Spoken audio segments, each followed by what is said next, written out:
whatever phase or stage in your life or situation, you can apply a moment of mindfulness. Those little moments add up. They add up big time. To huge changes. Huge. I think that Mindful Rebel is our own little spark inside, and the idea is we have to rebel. I've always been the one who kind of took the risk or went against the grain or did the thing. We all have that little voice in us that says, what if I didn't do that thing that people expect? Or what if I did it this way instead of that way? And so the Mindful Rebels Collective is just really a space for that. And it's really something that we need to do in our mainstream life.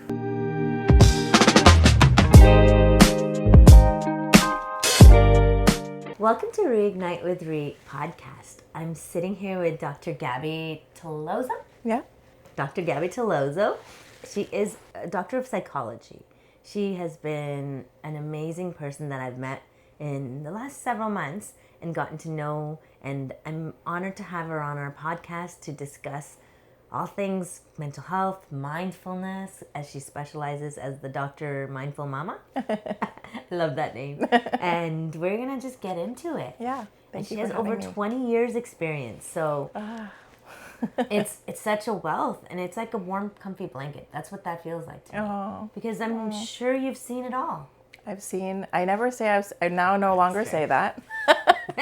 I used to say that must have been it. Yeah. I must have seen it all with that one. Nope. And then I've learned over time I haven't. And that's the joy of my job and also my life, that I haven't seen it all and I get to keep going. I love that. Yeah. And that's true. You know what? None of us have seen it all or felt it all. There's new layers to us all the time. And as I was sharing before the show, like, this whole podcast journey is so new to me. And every day I have to intentionally choose to be present, to not try to rush my journey, and not be hard on myself. Yeah. But let's get into it. Yeah. I want to learn more about your 20 years of experience. Oh, my 20 years of experience. Well, I guess how it started was way back in undergrad. I had originally thought I would be a teacher. So that was what I thought. I love children, always was like a babysitter growing up, and I thought I'd be a teacher. And then in early years at UH, I started doing student teaching, or like a volunteer in a classroom. And I found myself very disinterested in the teacher and very interested in the students, and particularly the students who were having a hard time. And so I quickly learned that like I was more interested in like helping the kids who couldn't access learning naturally, easily. And then I kind of pivoted my undergrads in childhood development. So I didn't quite know where I was going to go with that, but I knew that I needed to understand child development better and differently. And I kind of curated a liberal studies degree around child development.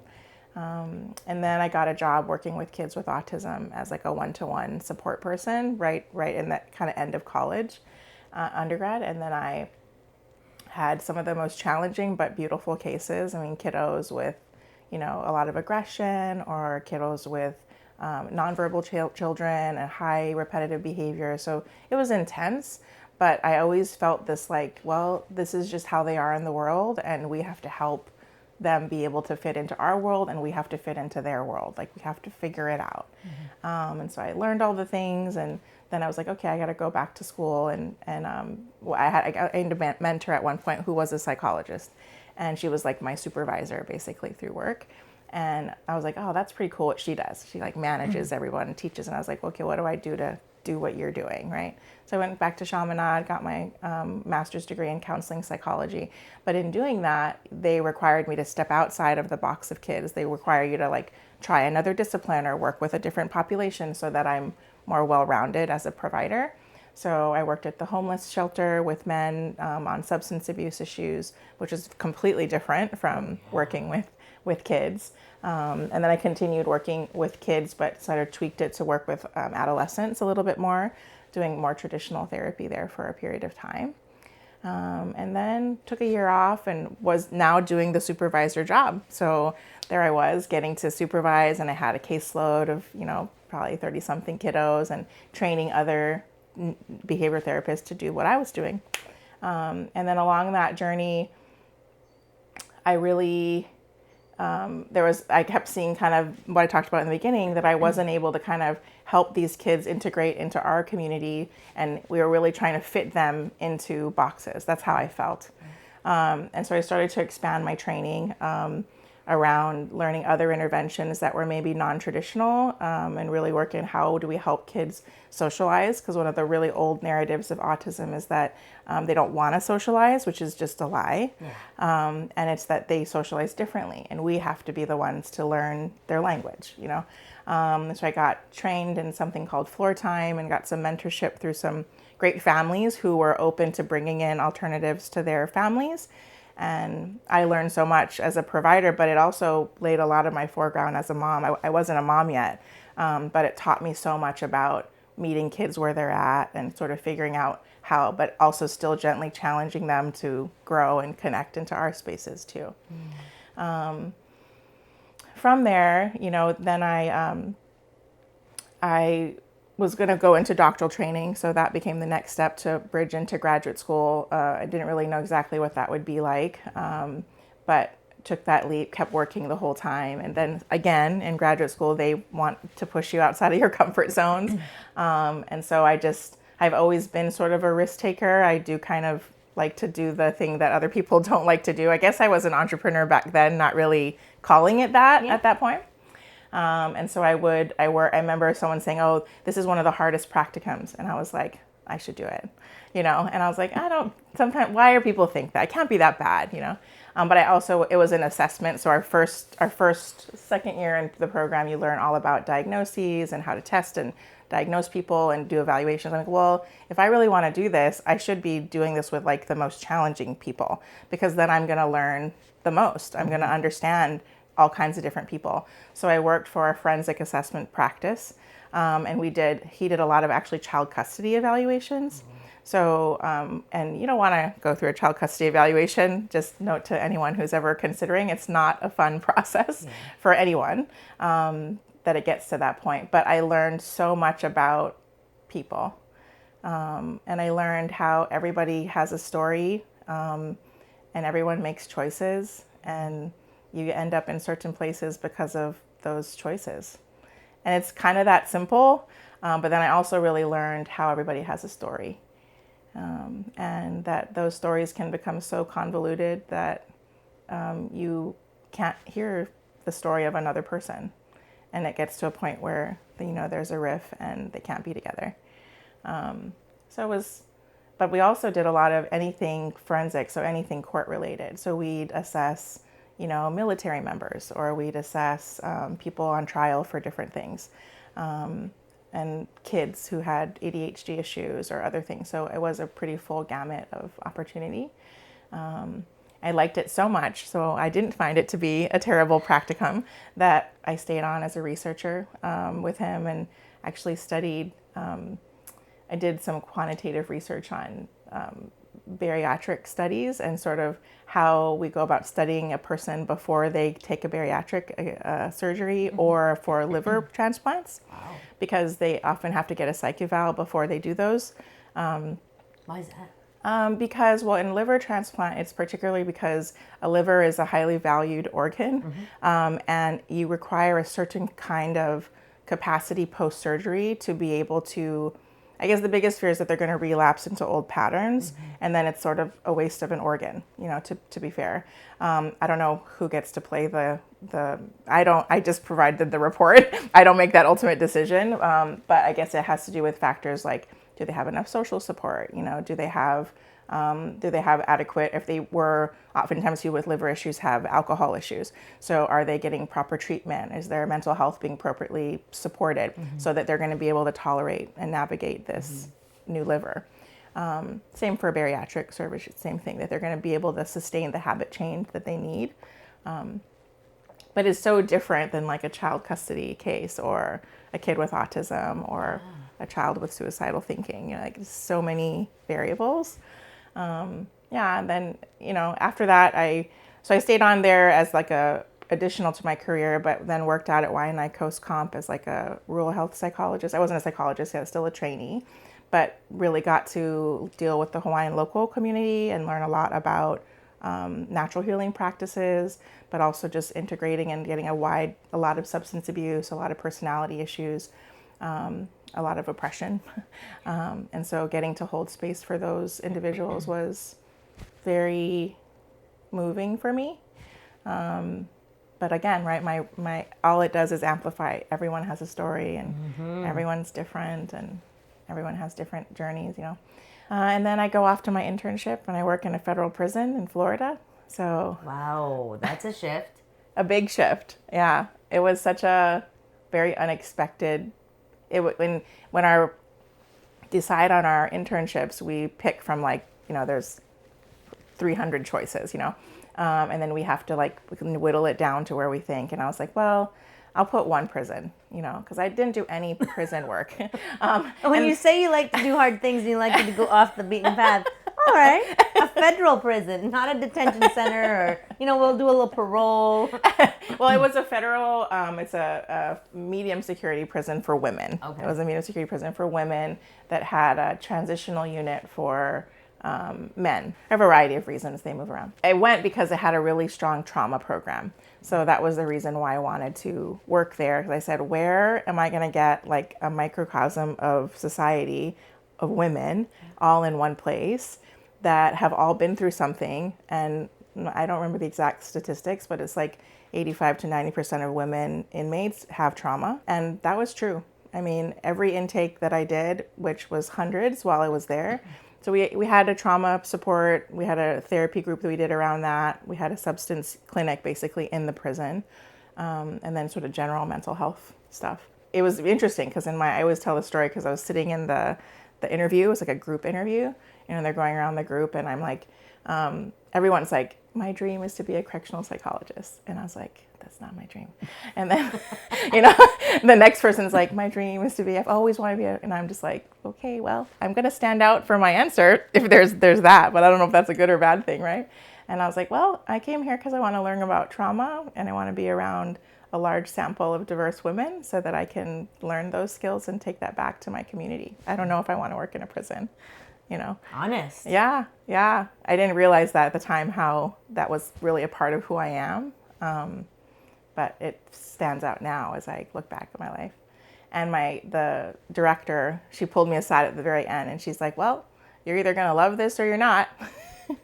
And I was like, okay, I heard that, you know, and I went the whole year, and I pride myself that I was the intern that had the most clinical hours with patients. Because I really wanted to help them.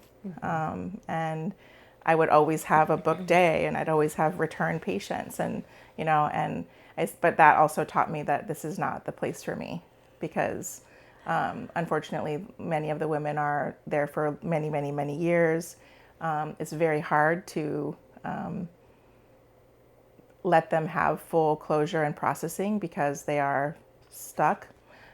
We did as much as we could, but it was disheartening for me as the provider to not be able to want them to, like, have reunion with their family or process things with their kids, or, you know, any of these kind of functional skills. So it was very laden on coping, which is necessary and helpful, but not where I wanted to spend all my time.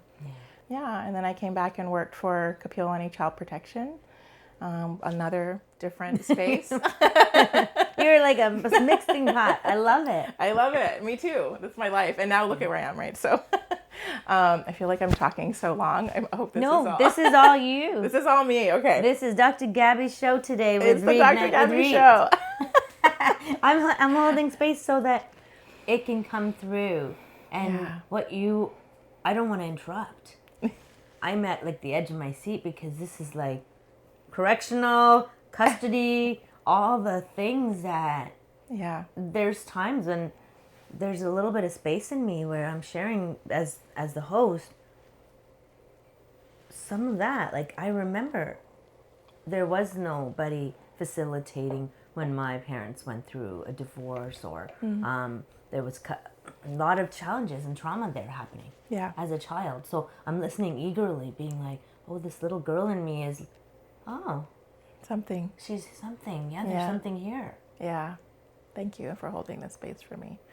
So the prison life ends. It's funny, I look back and my 3 colleagues that were interns with me, one is chief psychologist at the same place where we were. Another one is a correctional. They're all 3 are still in the correctional facility. They knew. They knew, and they stayed. Knew. And I knew, but it was still a necessary part of my, journey. And when you do a internship, it's a matching process. So you put out what you go to all your interviews, and then you rank order them, and then they interview all their people, and then they rank order them. And the prison was actually my last on my list. It was the last place I wanted. Explain what the rank order means. What is so that? It's like if I interviewed at 12 places, but then I only wanted to actually go to 8. So then I had to list the 8 that I wanted. And there is a chance you cannot, because there's more people than places. Okay. So you could not match, and then you have to start over. So I listed 8. And then all the different placements, they also ranked whoever applied. And so it basically has to come down that we ranked each other, like their top people, or maybe I was top on their list, I don't know. But by the time I didn't match with my other spaces, and they were the last place that I ranked. And I ranked it last because I felt it as an aspirational, because I wasn't I want to be a correctional psychologist, right? So I was like, I don't think I'll get it, but hey, it'd be cool if I got it, right? And then that ends up being where I went, and man, so many memories of our time there. And I think both sides. You needed it and they needed you, those women. Yeah. At that time and space. Yeah. Whether it's heavy load to carry that you were not able to do more. Yeah. But you left and planted seeds. For sure. That we don't ever realize. We don't know where those went. No. I have no idea. No. Yeah. Yeah. Even with the men in the prison that we got to. The men were more crisis work. So what's that mean? They would claim suicidality, or they would be actually suicidal. So if that happened, we would have to go to the unit, and there's this whole protocol that the facility follows when an inmate is suicidal. They put them in a particular room. It's not a pleasant experience, for my opinion, but they have to do it for safety purposes. So they're kind of stripped of pretty much everything except a heavy weighted blanket. And then we actually, which was kind of a neat part of that program, is they had a suicide watch team where they actually trained inmates to be the suicide watch team, so that the inmate would feel more comfortable. But that means there's 24 hours somebody watching them, just in case. They don't interact, but the person's there, and that person gets trained in what to look for. And we used to help train the watch team. So we would do that, or we'd have disorderly, kind of rowdy inmates who were doing very inappropriate things or gross things or whatever, which it's fun. Yeah. I got a poster when I left. Dr. Plisse was my chief, and he gave me a poster, and it's like the say no sign, and it says no flashing, because I was like commonly flashed by the men. Wow. Yeah, it's great. The things of a psychologist's life when you want to go work at a prison. And the things that stick in your mind, of like, but then in my head, I'm like, okay, they flashed me, whatever. In my head, I'm like, where must their mind be, like to, number one, feel like that's okay. Mm-hmm. Or number two, feel like that's going to get them anywhere positive. Yeah. That just goes to show the level of, I think, sort of despair and not caring that they were at, and I'm like, I would not want to be in that place, and so I'm like, if I can be, I'm like, I'm not going to sit here if you're going to show yourself to me, but when you can get it together, I will come back. And they did learn, I had to hold the boundary, and they learned like, okay, Dr. Gaby's kind of okay. She kind of does like listen to me, not all of them, right? There are ones that are still stuck, but yeah, so that happened. And then left there, lots of memories and experiences. And then at the protection center, Kapiolani Child Protection is a place where individuals who come through CPS system, so families who've been reported for abuse or neglect, and before they are reunified with their families, if they can be reunified, depending on the severity of the challenges, they get evaluated by a team of psychologists. And then we would... The family does? The family, the parents, yeah. And the child. These are typically pretty, higher end cases where it couldn't be managed by a social worker, and there's concerns of mental health issues present for either parent or both, or the child. And so the psych team, there's a whole team, about 5 or 6 psychologists, and we were the postdoc residents underneath them. So again, more testing. So we got to, again, evaluate. I proudly did 95 evaluations while I was there. Grinned and bared my way through that. Learned a lot. And then we carried a small caseload of about 15 or so patients, kids. So there we did something called parent-child interaction therapy, PCIT, which is a model around helping parents learn how to effectively manage behavior in their kids in a non-violent way. It's pretty cool because you're actually behind like a two-way mirror. So the kids don't see you and the parents have an earpiece in their ear. And so they're playing and then we're talking to them. So we get to they get to do it without there being this therapist in the room. Can we learn that now? Yeah. I feel like I can use an earpiece many times having an 8-year-old. Yeah, I know. It's kind of a fun. Oh, yeah. I wish. I mean, I'm sure many parents would. Yeah. Because we don't, in those triggered moments, in those explosive, where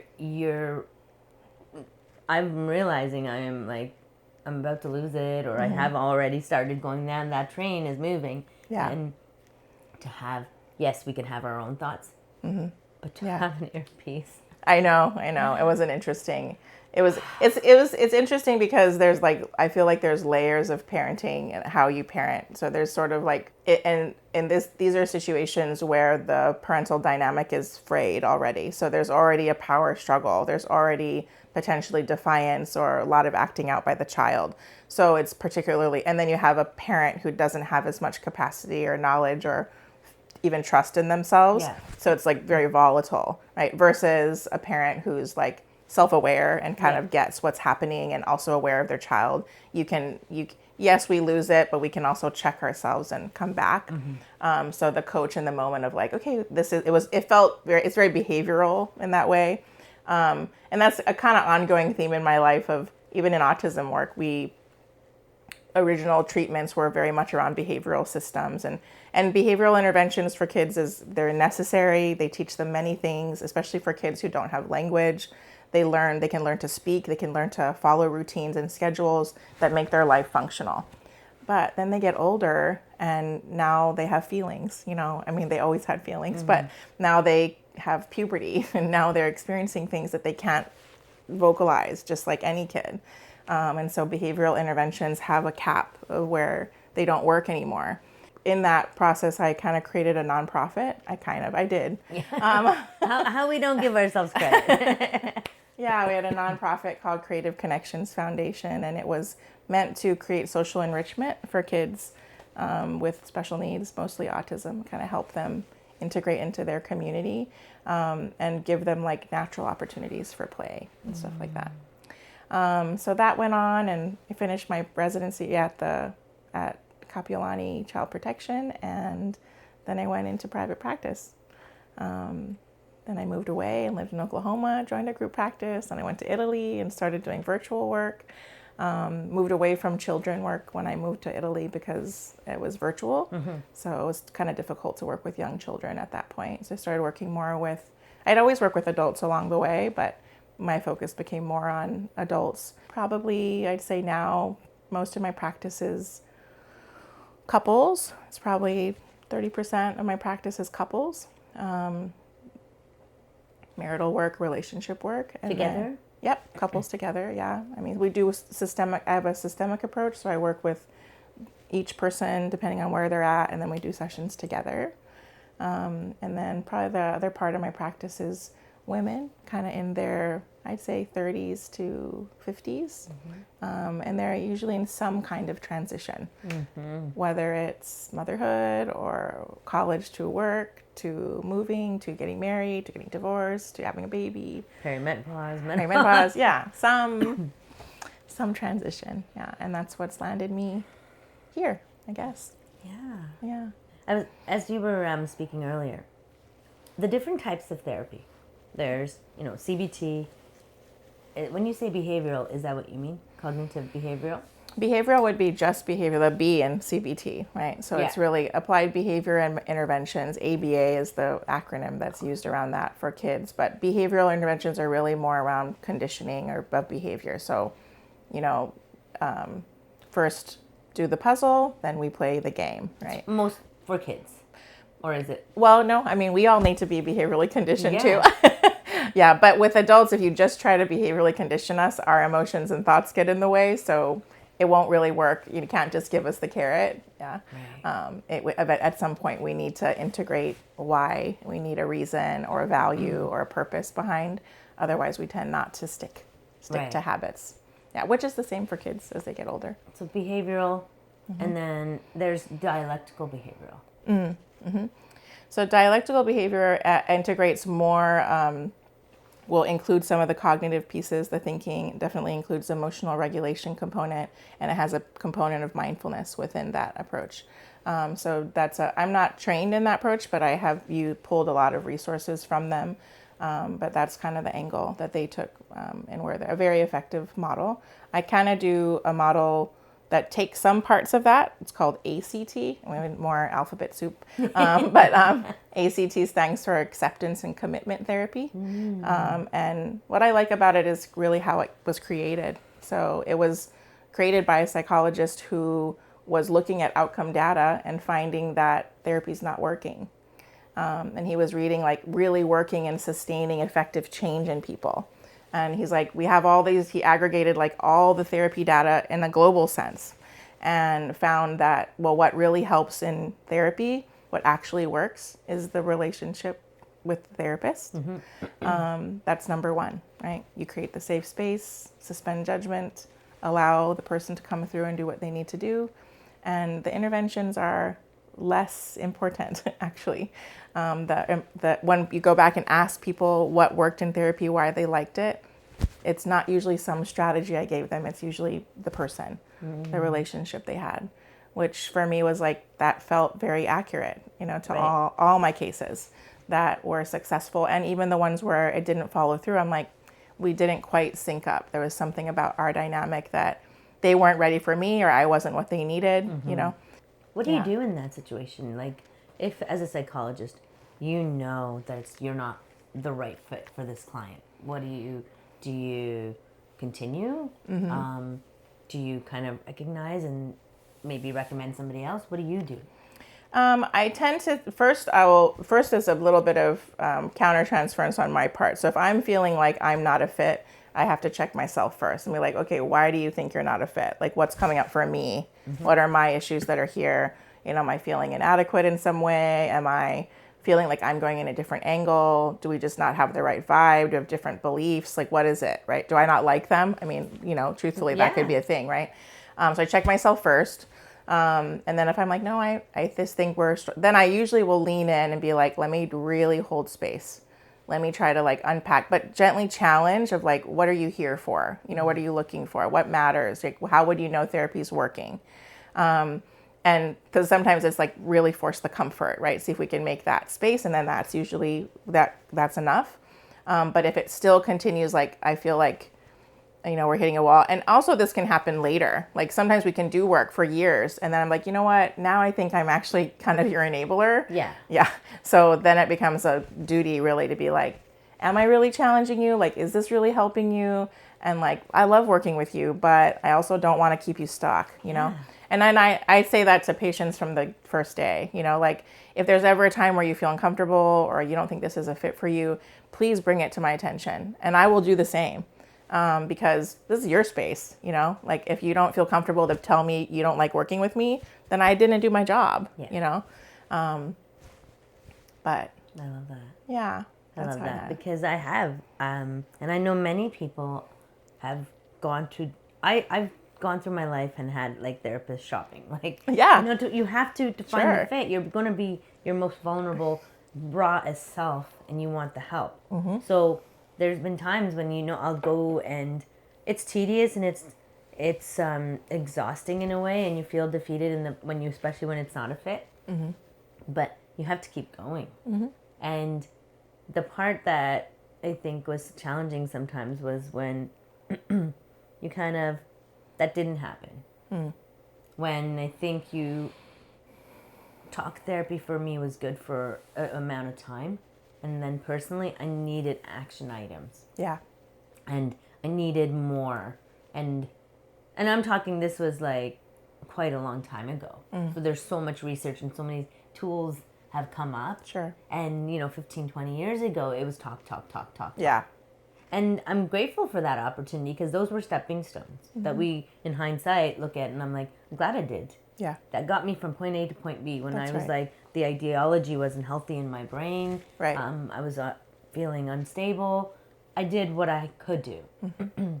So, but I honor that you had that conversation.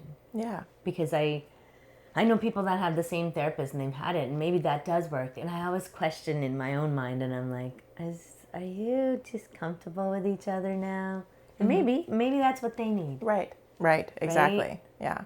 And you what you're talking about too of like the parts of, I think that's part of why I like the acceptance and commitment therapy so much is that it really is, so there's 6 parts of it, but one part which integrates the behavioral part, the emotional part, and the mindfulness piece.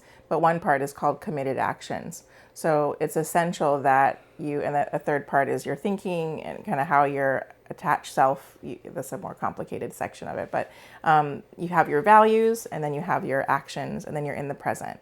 So therapy just becomes an experiment. Okay? Therapy is just a place for you to try out things. But if I'm not challenging you to like, what's here now? Right? Like, what's going on now? Like when I say this, what's coming up for you? Like, what would it be like if you did that instead? Right? I'm not that, and that has to happen in the present moment. Yeah. Sure, we talk about our past and to some degree that's necessary to unpack, but not always. And I think that's a big misguided belief about therapy is that maybe in certain types of therapy, you're going to go do psychodynamic work and very more Freudian psychoanalytic work. Yes, you are going to lay and you're going to unpack and you're going to just ramble on and the therapist is not going to say very much, because that's the purpose. That's how it works. And it has its merit. I mean, I can see how it's useful, but I feel like in our modern world, not in our modern world that I exist in with moms and entrepreneurs and kids and social media, I need something that's more in the present because it's so easy to get pulled by the future fears or the past failure, That ping pong back and forth. I live it. Yeah. And I have to continuously, daily choose to be, that doesn't exist. That already happened. How do I want to proceed today? How do I want my body, this feeling inside, what I need to move? Yeah. I need to shake it off. I need to go walk it off. I need what it is, just recognizing what I need and giving it. And sometimes it's lying down and resting because that's usually the hardest for me. Yeah. To stop and recognize that I just need a little bit of rest. And I have allowed myself to have 20-minute naps just because shut it down. Shut it down. Because even in the movement, it's so nice and cathartic, but that can even get going. And sometimes your body just needs to shut it down and integrate what's happened. Yes. Yeah. Like you were mentioning earlier, having 2 podcast interviews in a day, right? Like the mental load and we don't think about that. That's definitely happened to me over my career where I used to, like in the prison when I worked there, I could see 10 patients in a day, 12 patients in a day, easy. That was fine. Yeah. Like I could hold it. I wasn't a mom. Right. I wasn't worried about my mortgage. There weren't the same constraints on my life. Right. But now, right, it's different. I have 2 aging mothers at home. I have a daughter in high school. I have a business I'm trying to run. I have a retired husband who is like all things in our home. He does so many things for us. We were just joking about that the other day. But we have a marriage to cultivate and nurture. I have friends and life got more full, and so I can't hold as much. I just can't hold it as much all the time. And my patient care, I've had to recognize that, and say like, I can't, which is part of the reason I pivoted some in my business, so wanting to create the Mindful Rebels and create a space for group work and retreats and things of that nature, because that doesn't drain me as much. It doesn't require as much of my energy, and in fact, it fills me up. Yeah. Share that a little bit more. I want to, because I know we were going over it, but what is the mindful rebel? Us. We are all mindful rebels. You are a mindful rebel. Yeah, I mean, I think that mindful rebel is our own little spark inside, and the idea is we have to rebel. We have to go against, and like I remember I said earlier, I've always been the one who kind of took the risk or went against the grain or did the thing. And I even pride myself on my friends being like very different, and like all of my friends have something in their life that they've done like a little bit outside of the box, something, right? Like my dearest friend, and she's Mormon and very dedicated in her faith, but then she like uprooted and came to Hawaii, and she still somehow manages to like integrate her faith and her practice, but then she does do things that maybe are not appropriate in the faith by some people, but she just owns it and she just lives her life in that way. But then she still abides by many of the customs and traditions that work for her, and like my other dear friend, she's like got trained as a psychologist, as a therapist, and worked in schools. And then she's like, you know what? I want more time to myself. I want more time for my daughter. I'm going to become a realtor. So now she's a pretty successful realtor, puts her daughter through school, has the money she needs. It's hard, she's really having to, but like that little muscle. And my other dear friend, she's also a therapist, and she just came to Hawaii, visited a friend, she liked it, she stayed, And so I look at all the Oak and Pine girls, the Goal Getters Club women that we've met, you, now that I know, who up and leaves and travels the world for a year with their kid. I mean, come on. Okay, so that. Like attracts like. Yeah. But I actually think we all have that. Mm-hmm. We all have that little voice in us that says, what if I didn't do that thing that people expect? Or what if I did it this way instead of that way?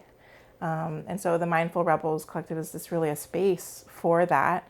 And mindfulness is taught, but not mindfulness in the terms of just sort of, I think maybe mainstream society, we see it as sort of sitting and meditating, maybe, or paying attention on, or being aware. That's often what's said. But it's so many more facets to mindfulness in my experience, and it's really something that we need to do in our mainstream life. We don't want to. I'm a huge advocate of meditating. I will meditate. It's very life-giving to me. Mm-hmm. I've practiced it. I want people to do that and join the club. Yeah. But not everybody wants to join the club. Yeah. And they are actually already mindful in their life. They just do it differently. They are runners, or they're artists, or they read a lot, or they cook, or, they crochet, or they play music.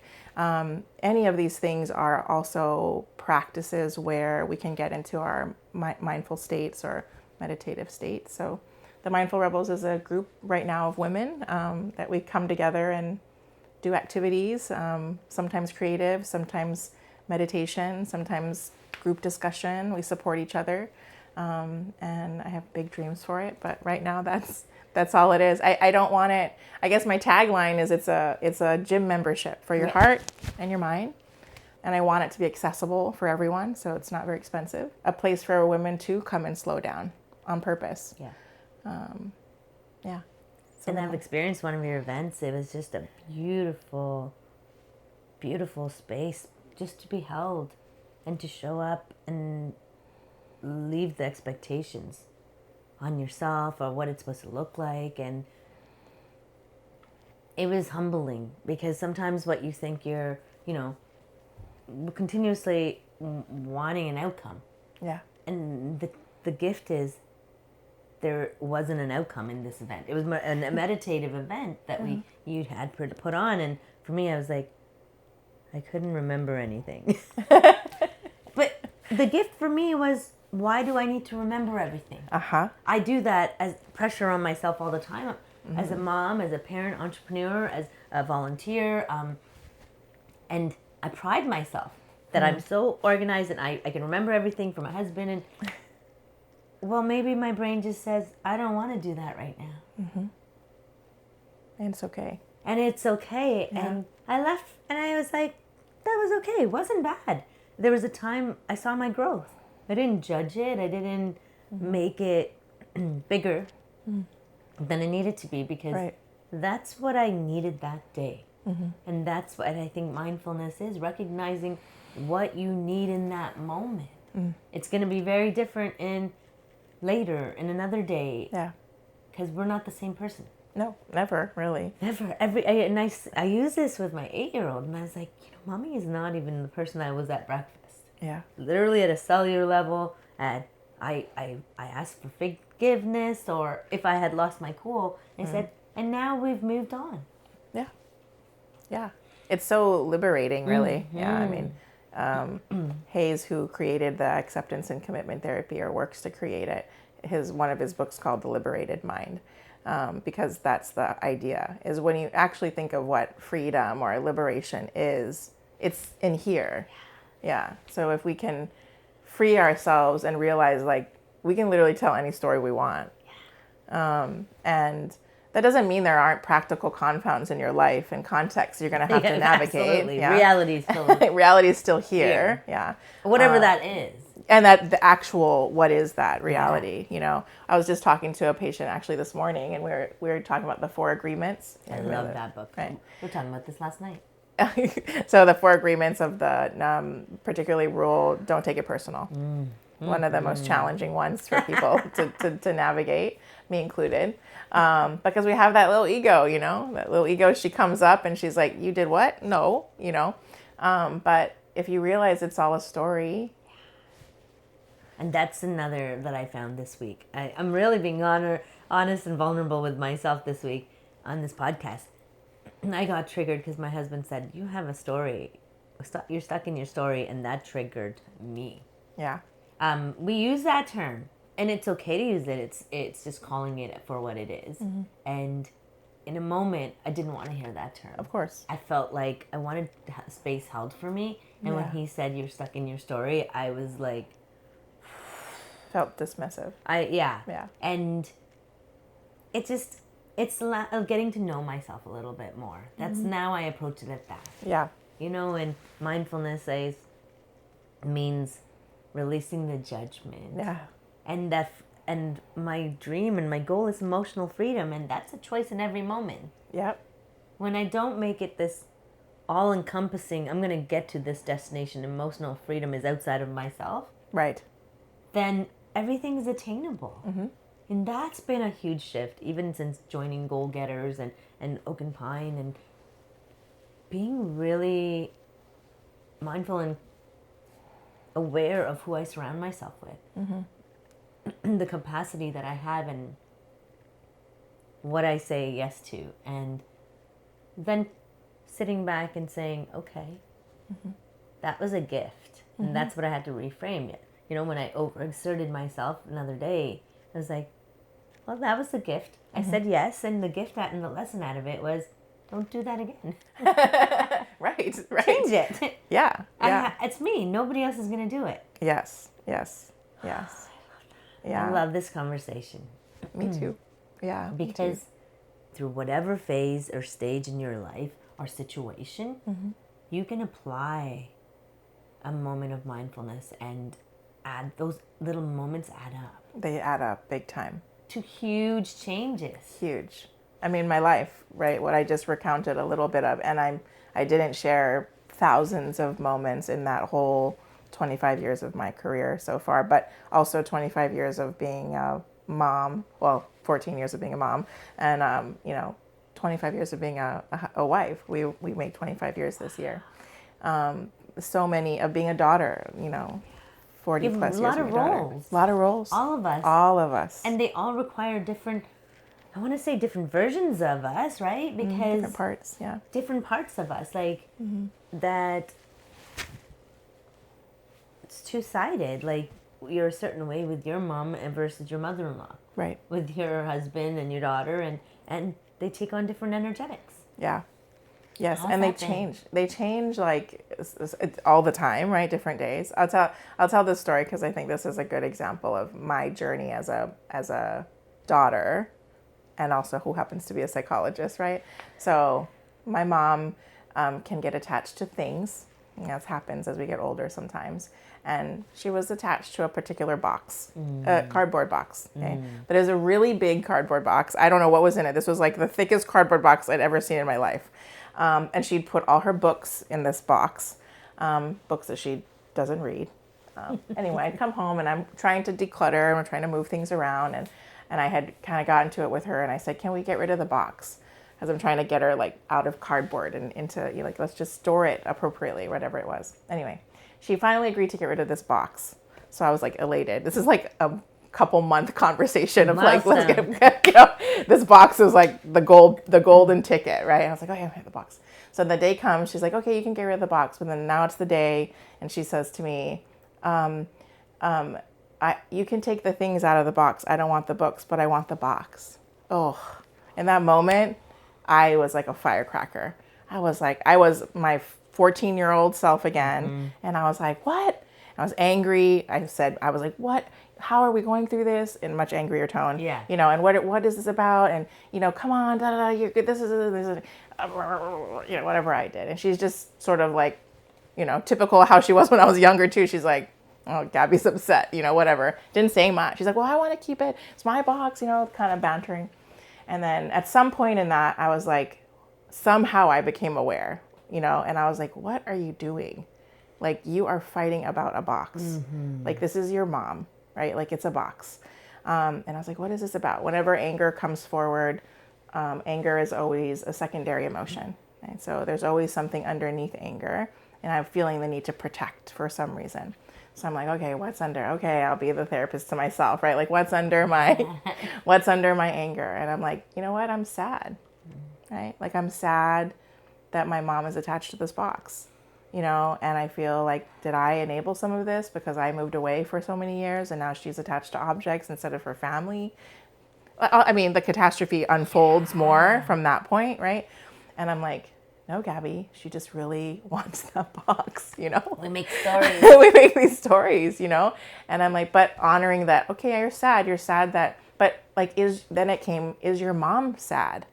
Is your mom sad and upset? I'm like, actually, your mom is the happiest she's been since you're home here and helping with the house and doing all the things. Your mom is happy. It's not you're kind of happy, it's her kind of happy, right?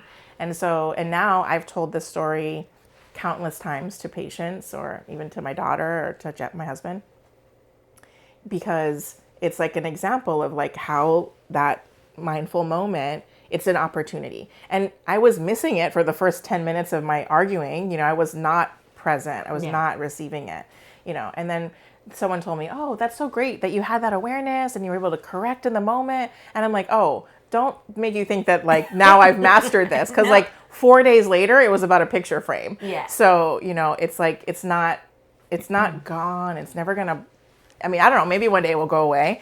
And it'll become something different, but it's such a gift to me though now, and like, that's a story that I'm now ingrained in my mind so much that I will carry it through everything and whatever hardship's going to come through. Cause I know some hard times will come for her and I. For sure. Yeah. And I'm reminded, when I ask for something, an opportunity to self-reflect, self-growth, the universe delivers every time. And like you said, next week it was a frame. And I'm like, my biggest gift was my daughter. Oh. To put you in front of a mirror and they mirror chicken back. Skin when you say that. Me too. Everything that you need to learn and become patient on, you better bet every single day you're going to have to practice that. Yes. And I've had to, with your mom, my 8-10-year-old self goes head to head with her on a daily basis, and then I celebrate my progress and said, okay, it only took us 3 tries. It didn't take us 10. Okay, you walked away this time. And okay, you fell and you lost your marbles. And you got on your knees and you apologized. And I'm changing how it was when I was a child. Yeah. In real time, celebrating and recognizing that and being aware that this is all a journey and it's going to take many practices, and maybe that practices doesn't look like in a year. It's more the building of it. Yes. Right? The building of coming together of those experiences and say, overall, we have a beautiful family. Yeah. Do the wheels come off? Yeah. And compared to who? Right. When I stop looking outside and I look and say, what's the freedom inside feel like these days? I said, pretty good. We get to do what we love. And as scary as things feel, we have autonomy to create businesses and opportunities for ourselves. Yeah. 100%. Right? It's celebrating our growth as individuals, as a parent, as in a relationship. You still showing up. Yeah. I didn't run. There was a time when I would threaten to pack my bags and I'm leaving. It was my coping mechanism. Yeah. It was something I learned as a child that for safety. And I can talk about it without feeling triggered or without judging myself now, and that's progress. Huge. Huge. I'm not ashamed of it. I'm not embarrassed. I said that was my journey back home to me. Right? Like, and if that's the purpose of this podcast. Let's talk real. Yeah. I'm not here to just, ask questions and then not put myself on the hot seat. Sure. Yeah. Because 100%. how it's going to help is by saying some woman out there who's like ready to go and say, maybe take a walk and come back. Yeah. Because that walk might shift something. Maybe give yourself space. Maybe take a nap, eat something, and just check in with yourself. But come back. But come back. Come back. But come back because I'm only running from myself. Yeah. What I promise you, what will happen and what continue to happen. Every time I ran, the situation mirrored and replicated itself. Somebody else triggered me. Yeah. Yeah. That's the beautiful way of universal energy law.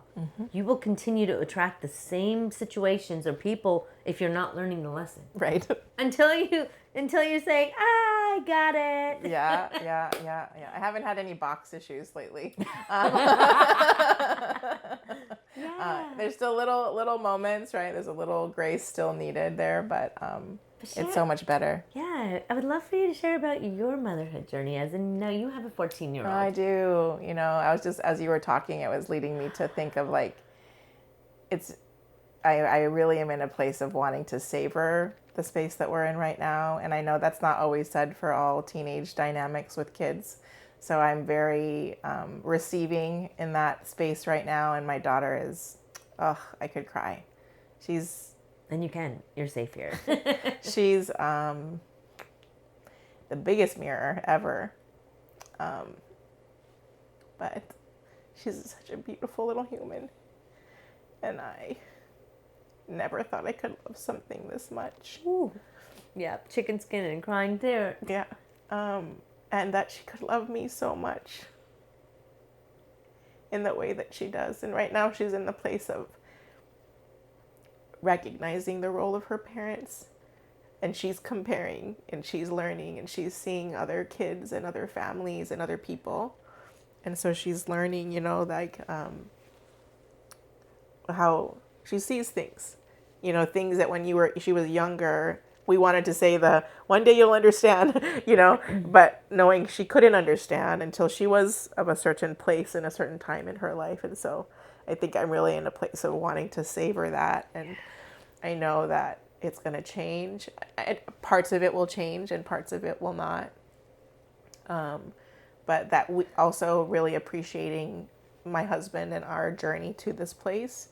And I think the complementary way we're similar, but also quite different. And she's like us and herself. Yeah. It's so crazy, right? You're just like, okay, that was me. And okay, that was her dad. Okay, that is her. Like, that's her. And, to your, like, this coming home to yourself, right? I always say to myself, I'm like, is there a way that I can prevent her from having to go through and then have to come back? Did we just save her some of that? And I'm like, I don't think there is. There's no way around that. That's the journey of life. Yeah.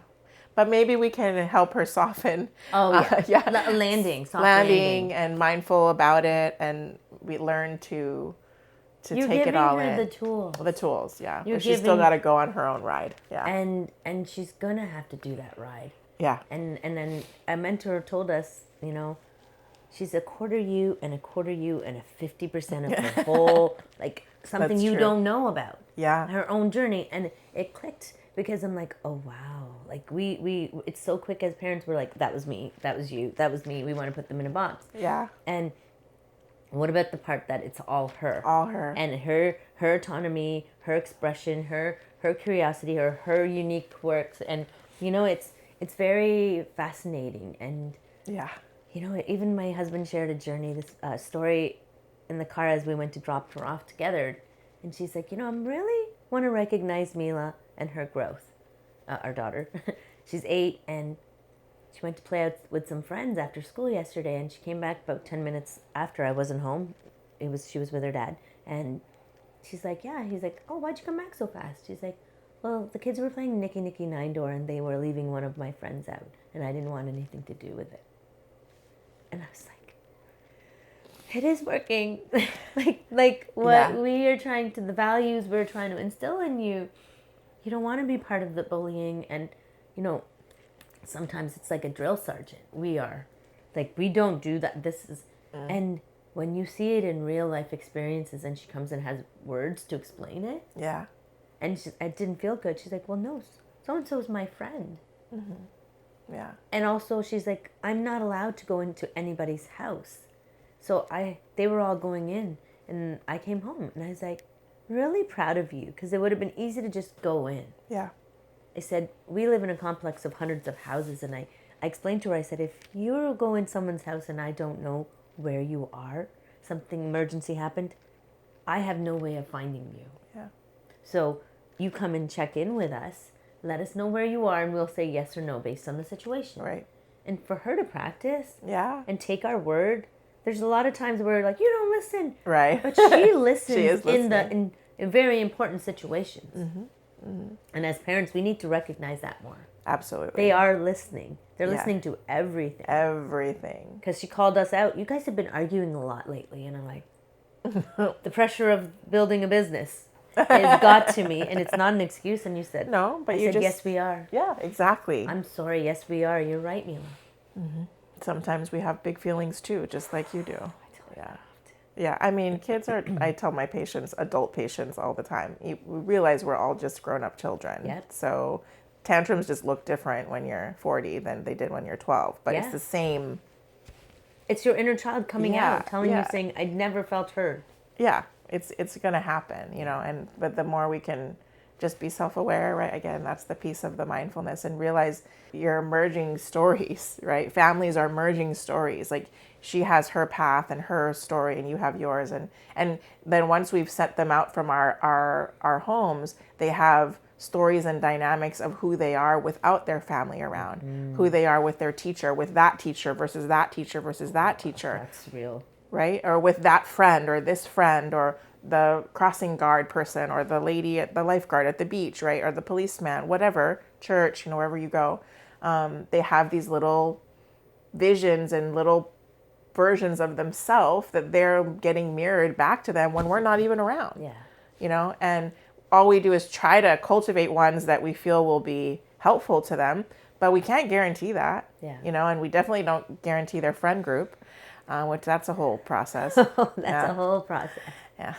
You just instill what you can, and you hope and you trust. Yeah. You have to trust that what you're doing and building in them, they tap into it when they need it, and learn to trust themselves. Yeah. Yeah. I loved this conversation. I mean, it can go on other than the film's going to run out, if whatever the film that means. But I want to get you to kind of share what's next for Dr. Gaby. What's next for Dr. Gaby? I think it's really I'm seeing it as sort of the embodiment of the mindful rebel in a larger way. I think I'm having some urges to write a book, so there's a little bit of that growing inside of me, and nurturing, maybe being the speaker. So I think getting in front of groups of people in experiential ways, so that we practice mindfulness in all the spaces where we can. I mean, there's lots of places that hold conventions and conferences and things of this nature, and we've all been to ones that are not great and ones that are really great, you know, and like creating pockets of engaged activity where mindfulness can come alive for a business or a school or a family or a group of parents.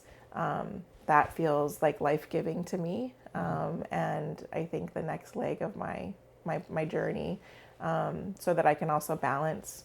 And then growing my practice is always, I've taken on new providers so that I can still provide mental health, because I definitely know that that's needed. And bringing on new, I hope at some point in the next 5 years, I'll be able to bring in students and start training students to implement and carry on this work, because I won't be able to do it forever. Yeah. And there's always a need for more quality people. I love all of those, and I can feel them coming to fruition. I can see it. You have that light in your eyes when you speak about it. Yeah. So if our guests want to find you and Mindful Rebel, and Dr. Mindful Mama, on Instagram, how do we the best thing is Dr. Mindful Mama, drmindfulmama.com, or you can go on the Instagram, same handle, or Facebook, same handle. Send me a message. It's me that replies to all those things. I have an assistant now, learning to have those support, but I do see all the messages that come in, and happy to check our subscription out if Mindful Rebels is something you're interested in. Love to have any of you join us. I love that. Yeah. And all of this will be in the show notes. We'll put all of Dr. Gaby's details in the show notes as well, because she's an amazing resource, and I hope if you're in need of a resource, you lean in. And thank you so much, Dr. Gaby. Thank you for having me. Oh, I love it. I love it. Thank you for listening.